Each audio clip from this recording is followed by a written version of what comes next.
ओम नमः शिवाय। शिव जी सदा सहाय। ओम नमः शिवाय। गुरु जी सदा सहाय। ओम नमः शिवाय। शिव जी सदा सहाय। ओम नमः शिवाय। गुरु जी सदा सहाय। श्री शिव महापुराण द्वितीय रुद्र संहिता पंचम युद्धखंड अध्याय 26 विष्णु मोह नाश। धात्री मालती और तुलसी का आविर्भाव। व्यास जी बोले, हे ब्रह्मपुत्र, आपको नमस्कार है। आप धन्य हैं और शैवों में उत्तम हो जो आपने यह महादिव्य शिव जी की कथा सुनाई। हे मुने, आप प्रसन्न होकर विष्णु जी का चरित्र कहिए। वृंदा को मोहित कर उन्होंने क्या किया और वे कहाँ गए। सनत कुमार जी बोले, हे महापंडित, हे शैवों में श्रेष्ठ व्यास जी, आप सुनिए। यह विष्णु का चरित्र शिव जी के चरित्र से मिला हुआ है। जब ब्रह्मादिक देवता स्तुति करके मौन हो गए, तब शरणागत वत्सल शंकर प्रसन्न होकर कहने लगे। शिव जी बोले, हे ब्रह्मा जी, हे सब देवताओं, यद्यपि जलंधर मेरा अंश था, परंतु यह सत्य है कि मैंने तुम्हारे ही निमित्त उसका वध किया है। हे देवताओं, सत्य कहो कि अब भी तुम सुख को प्राप्त हुए या नहीं। मुझ निर्विकार की यह लीला आप ही के निमित्त होती है। सनत कुमार जी बोले, तब ब्रह्मादिक देवताओं के नेत्र हर्ष से खिल उठे और शंकर को सिर से प्रणाम कर विष्णु जी का वृतांत निवेदन किया। देवता बोले, हे देवदेव महादेव, आपने शत्रु के भय से हमारी रक्षा की, पर कुछ एक और बात हुई है, उसमें क्या करें। हे नाथ, बड़े प्रयत्न से विष्णु जी ने वृंदा को मोहित किया।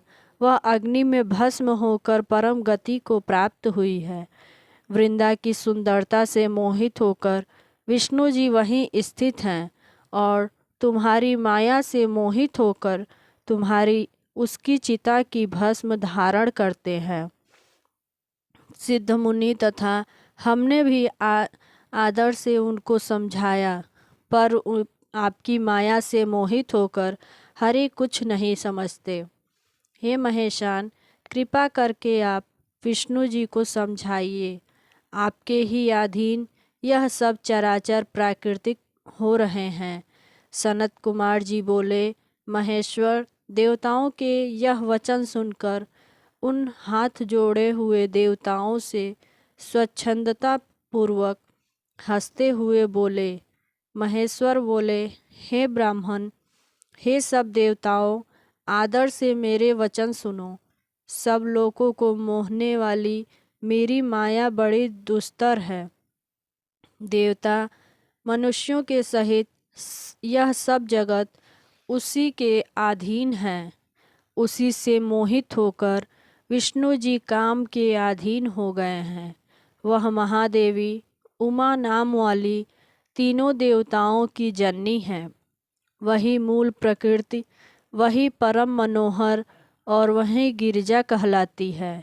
हे देवताओं, उनके मोह दूर करने के निमित्त आप भगवती की शरण जाओ। वह शिवा नामक मोहिनी माया शरण्य और सब कामनाओं को देने वाली है। आप मेरी शक्ति के संतोष के निमित्त उसकी स्तुति करो। यदि वह प्रसन्न हो जाएगी तो तुम्हारे सारे कार्य करेगी। सनत कुमार जी बोले, हे व्यास जी, भगवान पंचमुख हर इस प्रकार से उन सब देवताओं से कहकर अपने गणों सहित शीघ्र ही अंतर्ध्यान हो गए और शिव जी की आज्ञा से सब ब्रह्मादिक देवता भक्तवत्सल प्रकृति देवी को मन से प्रसन्न करने लगे।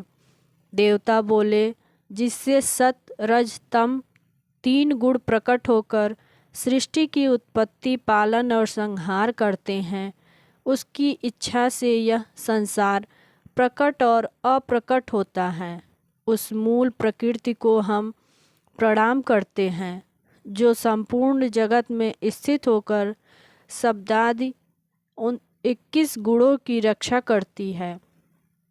तीनों जगत में जिसके रूप गुण प्रकट हैं और उस मूल प्रकृति को हम सदा प्रणाम करते हैं, जिसकी भक्ति से युक्त होकर यह पुरुष दरिद्र मोह से उत्पन्न हुए विकारों को नहीं प्राप्त होते, उस भक्त वत्सला मूल प्रकृति को हम सदा प्रणाम करते हैं।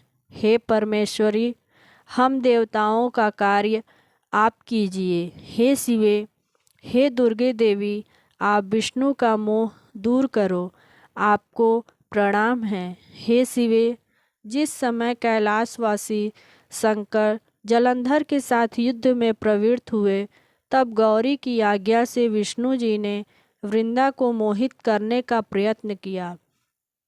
वह अपना सती रूप धर्म नष्ट हो जाने से अग्नि में भस्म हो श्रेष्ठ गति को प्राप्त हुई। जलंधर युद्ध में मारा गया। शिव जी ने कृपा करके हमको भय से छुड़ा दिया, कारण कि शिव जी भक्तों पर दया करते हैं। हे भगवती, उन्हीं की आज्ञा से हम सब तुम्हारी शरण हुए। हे देवी, तुम और शंकर यह दो ही भक्तों के उद्धार करने वाले हैं। वृंदा के लावण्य से मोहित हुए विष्णु जी उसी स्थान में स्थित हैं। उसकी चिता भस्म को धारण किए ज्ञान से रहित और मोहित हो गए हैं। हे महेश्वरी, सिद्ध मुनियों ने उसको समझाया, पर तुम्हारी माया से मोहित हरि चैतन्य नहीं हुए। देवी, कृपा कर तुम हरि को समझाओ, जिस प्रकार वह चैतन्य होकर अपना कार्य करें वैसे करो। इस प्रकार से स्तुति देवता देखने लगे कि आकाश में तेजोमंडल के बीच में स्थित अपनी ज्वाला से दिशाओं को व्याप्त करती भगवती को उस तेज के माध्यम में ब्रह्मा, इंद्र आदि सब देवता देखने लगे। हे व्यास जी, उस समय देवताओं ने आकाश से सब काम की देने वाली वाणी को सुना। आकाशवाणी बोली, मैं ही 3 प्रकार से 3 गुणों से पृथक होकर स्थित होती हूँ। हे देवता, गौरी, लक्ष्मी और ज्योतिरज सत तमो गुण से स्थित होती है। सो आप मेरी आज्ञा से अब उन देवियों के समीप जाओ। मेरी आज्ञा से आदर पूर्वक वे तुम्हारे मनोरथ पूर्ण करेंगी। सनत कुमार जी बोले, जब देवताओं ने यह वाणी सुनी तब उनके नेत्र खुल गए, प्रसन्नता हो गई, वह तेज अंतर्ध्यान हो गया। तब वे सब देवता आदर से यह वचन सुनकर भगवती के वाक्य का आदर करते हुए गौरी, लक्ष्मी और सरस्वती को प्रणाम करने लगे और सब देवता महाभक्ति से उन सब देवियों की प्रार्थना करने लगे और वे ब्रह्मादिक सिर झुकाए अनेक प्रकार की स्तुतियों को करने लगे। हे व्यास जी, तब शीघ्र ही वह 3 देवियाँ उनके आगे प्रकट हुईं।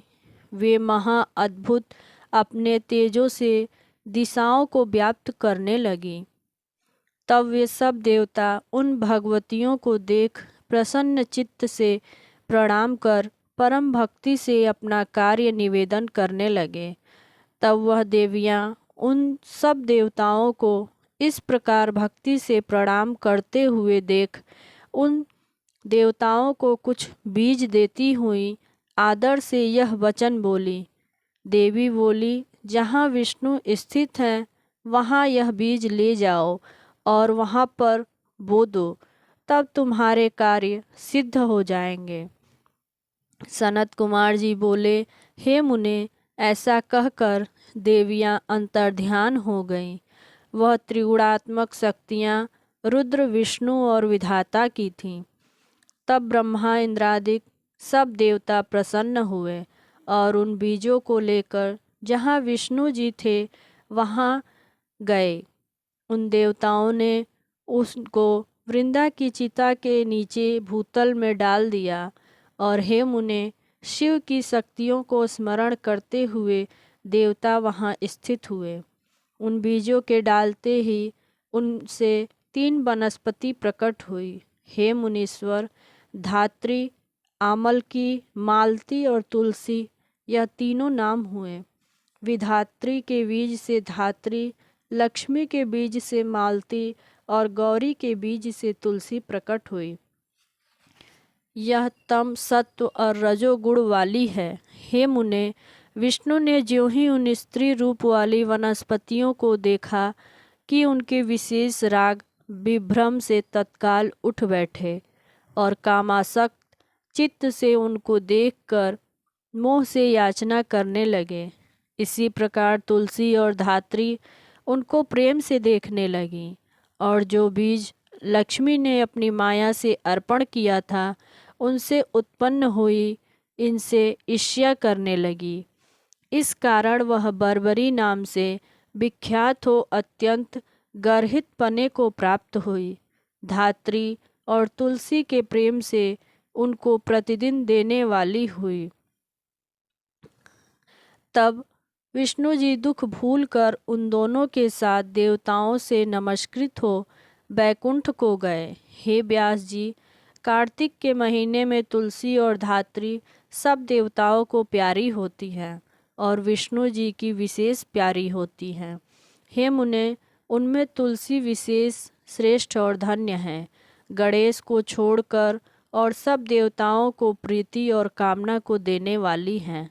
ब्रह्मा इंद्रादिक देवता बैकुंठ में स्थित हरि को देखकर महाविष्णु की स्तुति और प्रणाम कर अपने अपने स्थान को गए। हे मुनि श्रेष्ठ, अपने लोक बैकुंठ में स्थित होकर मोह टूट जाने से पूर्ववत सुखी हो विष्णु जी शंकर जी का स्मरण करने लगे। यह आख्यान मनुष्यों के सब पापों को दूर कर सब कामनाओं को देने वाला है, सब काम के विकारों को हरने वाला तथा सब ज्ञान को बढ़ाने वाला है। जो भक्ति से इसको नित्य पढ़ते हैं एवं पढ़ाते हैं, जो सुनते सुनाते हैं, वह परम गति को प्राप्त होते हैं। जो बुद्धिमान इस परम उत्तम आख्यान को पढ़कर वीरता के साथ संग्राम में जाता है, इसमें संदेह नहीं, उसकी जय होती है। यह ब्राह्मणों को ब्रह्म विद्या और क्षत्रियों को जय देने वाला है। वैश्यों को सब प्रकार के धन और शूद्रों को सुख देने वाला है। हे व्यास, यह शिव की भक्ति देने वाला तथा सबके पाप नाश करने वाला है। इस लोक और परलोक में सब में सद्गति देता है। ओम नमः शिवाय। शिवजी सदा सहाय। ओम नमः शिवाय। गुरुजी सदा सहाय। ओम नमः शिवाय। शिवजी सदा सहाय। ओम नमः शिवाय। गुरुजी सदा सहाय।